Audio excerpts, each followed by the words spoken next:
Boa tarde. Alô, vocês aí que me assistem.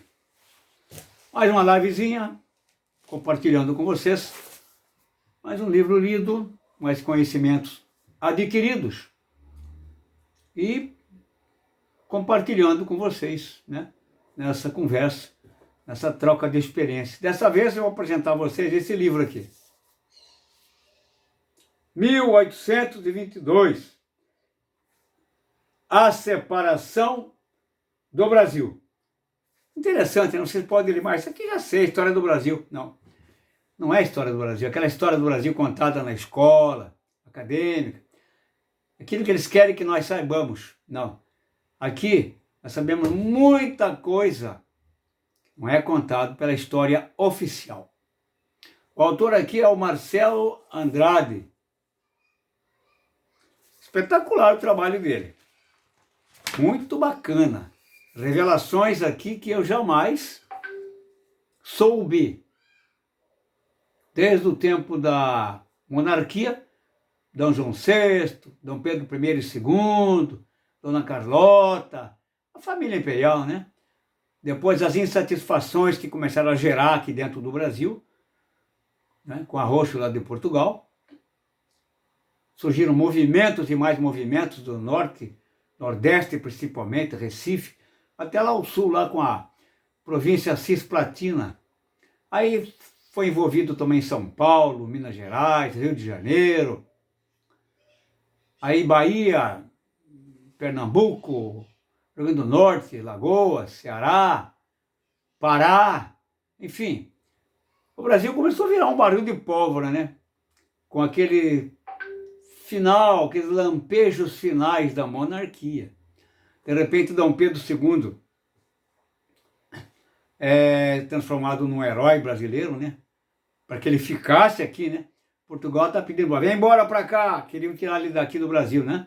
Porque Portugal estava interessado em recolonizar o Brasil novamente. E o Brasil já estava com os ideais muito adiantados para a sua independência. Movimentos outros que aconteciam, ou aconteceram, que influenciaram essa sina do Brasil independente. A independência dos Estados Unidos, o iluminismo lá na Revolução Francesa, né? E outros que tais. Então, a separação do Brasil é o seguinte, deixa eu ler aqui um trechinho para você ter uma ideia. O Grito do Ipiranga, de Pedro Américo, a mais bela e icônica figura da separação do Brasil. Olha como é que ele usa a expressão, separação do Brasil. O Brasil foi separado dos laços que o uniam com Portugal. E seu povo posterior, e seu eco posterior, o hino nacional brasileiro, são concordes em descrever o movimento histórico da independência do Brasil.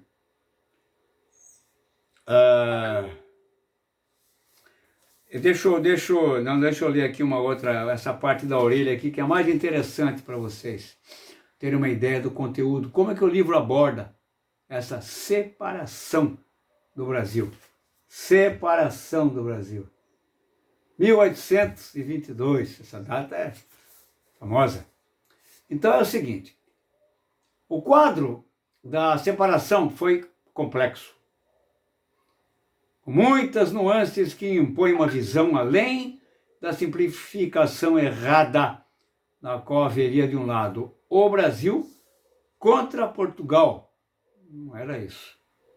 O que não é verdade, pois houve uma disputa entre Rio de Janeiro, liderando as províncias rebeldes ou coligadas contra Lisboa, que visava manter seus domínios norte, nordeste, principalmente, do Brasil.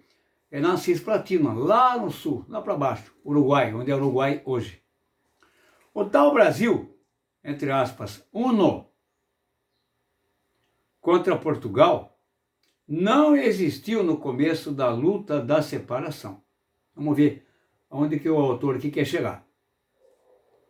Há de se notar que foi com as cortes que se criou uma dicotomia, uma oposição entre brasileiros e portugueses, coisa que no mínimo era duvidosa antes de 1820, 2 anos aqui antes da data. Dom Pedro era figura simbólica pelo fato de ser o herdeiro da coroa. Ele herdava a coroa com legitimidade, mas teve pouco poder no início do processo. E, de fato, sua presença no Brasil tornou a separação mais palatável. Ó, tá vendo? A crise do Império Português, em curso desde pelo menos 1807, olha quanto retrocedeu aí, de 22, hein? Com algumas causas subjacentes, ainda mais remotas no tempo, como a expulsão dos jesuítas, ó, vai vendo aí, criou as condições para a cisão política entre Brasil e Portugal, uma cisão política. Movimento que era inimaginável no início do século XIX. O processo iniciado em 1807 efetivou a separação e definiu seus resultados mais duradouros. 2 pontos. O surgimento do Estado brasileiro, que antes não existia, que se consolidaria no século seguinte, preservando suas características distintivas. O livro começa mais ou menos assim, quer ver? Eu vou dar uma palhinha aqui no começo, como é que o livro inicia. É interessante saber como é que o livro inicia. Capítulo 1, introdução. Eu vou ler um pouquinho aqui, um trechinho aqui que eu iluminei, curtinho aqui, para vocês terem uma ideia. O mais importante foi a perda da Cisplatina, que é o Uruguai hoje, que era para ser do Brasil. E a conquista do Acre, lá no norte, Acre. E houve também retificações de fronteiras no Amazonas, na região sul e no centro-oeste, tá? Retificações de fronteiras. Na maioria delas, as negociações de divisas favoreceram o Brasil. A independência surge em decorrência do... Olha aí, presta atenção. A independência surge em decorrência do iluminismo francês, do liberalismo, também francês, da Revolução Francesa, sendo também efeito das guerras napoleônicas. Napoleão Bonaparte lá na Europa, né? Invadindo tudo lá. Que no fundo é uma consequência da Revolução Francesa de 1789. Também está ligada, não é? A independência também está ligada a eventos independentistas, como dos Estados Unidos, como já disse, né? Do Haiti também. Independência do Haiti influenciou a nossa aqui também, do Haiti. E, acima de tudo, as guerras de independência da América Espanhola. A vizinhança aqui, Colômbia, Peru, Bolívia, Equador, Chile, Argentina, tá? Houve guerras espanholas aí, de independência. Então o livro começa assim, quando o Brasil, né, prosseguindo mais um pouquinho aqui, quando o Brasil declarou sua independência em 7 de setembro de 1822, essa data aqui é a data da independência, ele havia percorrido um caminho verdadeiramente incomum, o Brasil. Outrora, colônia em sentido amplo, colônia de Portugal, né? Caminhou para a sede do Império Português em 1808. E depois foi declarado Reino Unido a Portugal. Então o Brasil teve uma época do reinado com Portugal que ele foi declarado Reino Unido.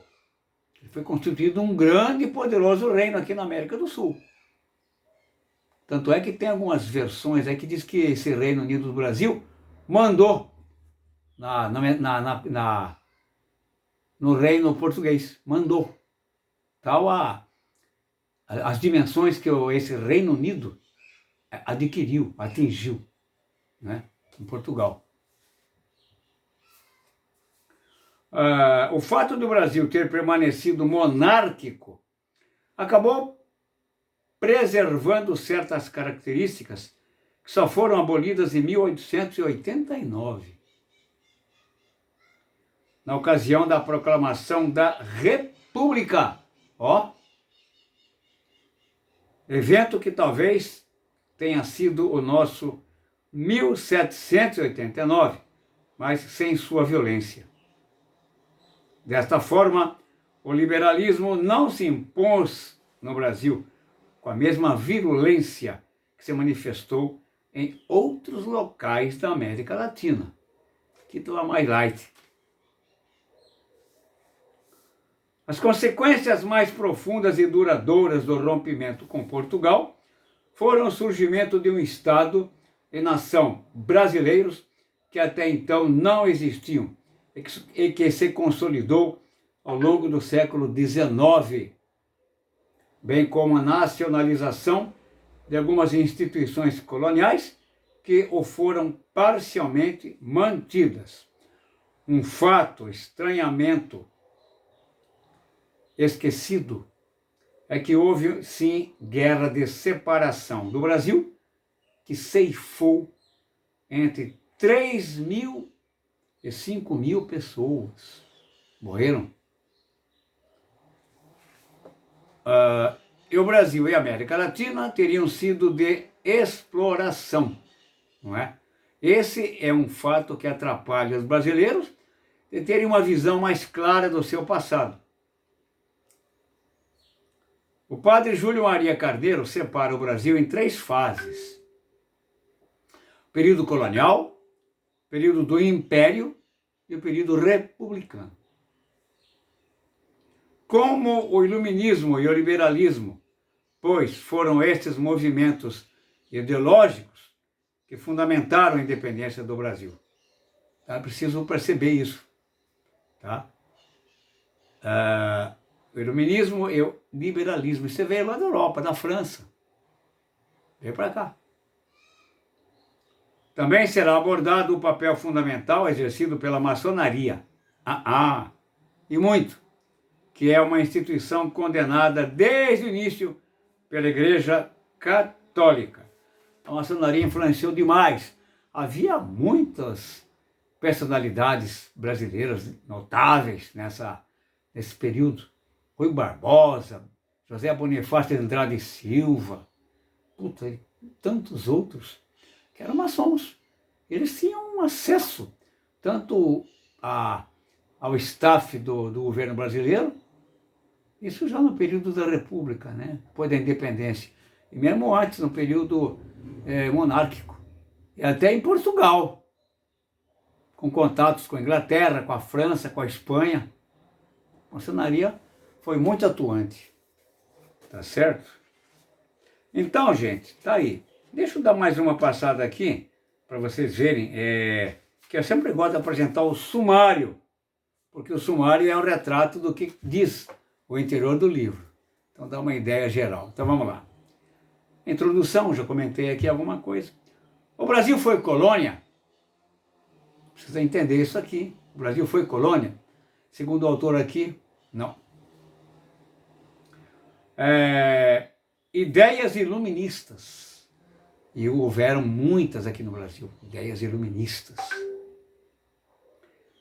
Expulsão dos jesuítas teve um peso preponderante aqui para a questão da independência. Eles foram expulsos aqui pelos portugueses, que não gostavam do que eles faziam aqui. Eles queriam catequizar, eles queriam politizar os índios, e os portugueses não gostaram, aí mandaram eles embora. Liberalismo, uma forma de pensar, né? Maçonaria. Panorama do Brasil. Algumas coisinhas aqui do Panorama do Brasil no sumário. povo, escravidão e índios. Regiões, cidades, economia, caridade, corporações de ofício, mexe com a religião católica, educação, artes. Depois vem figuras da época: Dona Maria I, Dom João VI, Carlota Joaquina, Dom Pedro I, Leopoldina, José Bonifácio, independência dos Estados Unidos e do Haiti, influenciaram a nossa independência.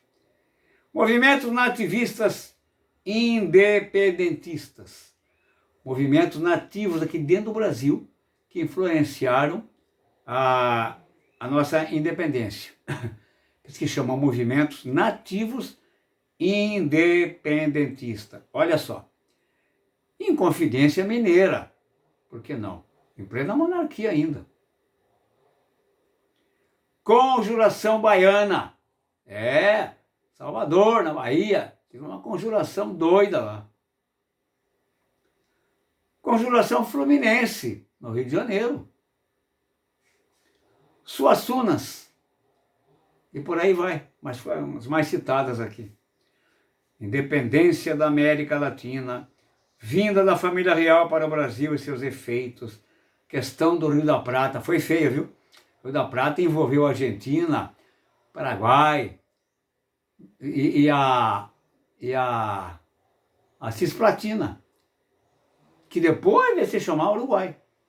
O Brasil concordou com a independência do Uruguai. O Brasil, o governo brasileiro, já era o império, aceitou. Não guerreou não para anexar a Cisplatina como território brasileiro.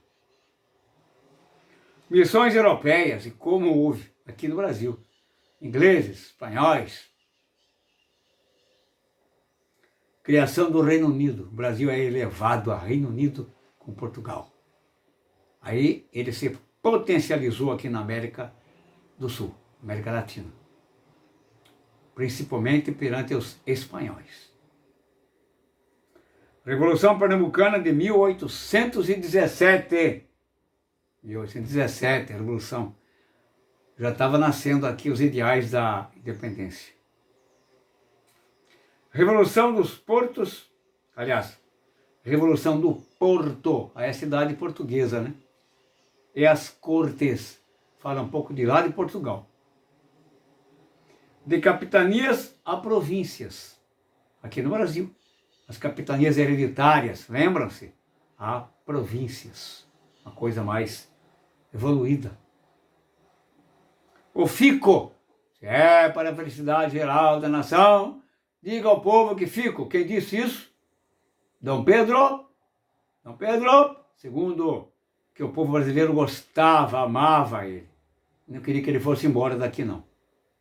Aí, lá no riacho, lá do Ipiranga, ele brandiu a espada e promoveu a independência do Brasil. Independência ou morte! O fico. Jornada da Independência e o grito. Guerra da Independência, Portugal e a paz. Aí vem Portugal, Bahia, Maranhão e Piauí, Grão-Pará, Cisplatina, paz. Vem a Confederação do Equador.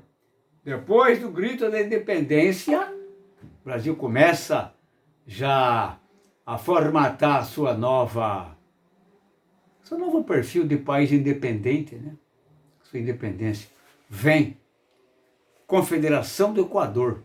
Foi um pega feio mesmo, foi um movimento revolucionário. Guerra da Cisplatina, lá no sul, no território que hoje é Uruguai. Conclusão e acabou. Tá aí, gente. Fim, vou terminar. Quem puder adquirir, adquira, é muito bom. Seu ponto de vista da história, aquilo que não se sabe. Tá tudo aqui. Obrigado. Tchau, obrigado pela atenção dispensada. Vou cortar